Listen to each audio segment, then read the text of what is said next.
مریم نواز شریف جو ہیں وہ بڑے خونی قسم کے بیانات دے رہی ہیں فوج کے خلاف، اور یہ بڑی ستم ظریفی ہے کہ اس ملک کی وہ فوج جنہوں نے 86,000 جانوں کی قربانیاں دی، لاکھ سے زیادہ لوگ زخمی ہوئے،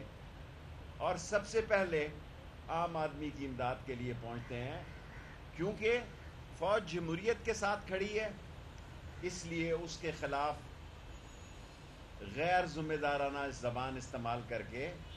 وہ اپنے لیے مسائل پیدا کر رہے ہیں۔ جلد یا بدیر ان کو ان مسائل سے گزرنا پڑے گا، اور آج یہ جہاں کھڑے ہیں اس کی وجہ بھی محترمہ ہے، اور کل جو یہاں سیاست سے فارغ ہوں گے اس کی ذمہ داری بھی ان پر آئے گی۔ تازہ ترین ویڈیوز کے لیے ہمارا چینل سبسکرائب کر کے بیل آئیکن پریس کریں تاکہ آپ کو ملے ہر اپڈیٹ سب سے پہلے۔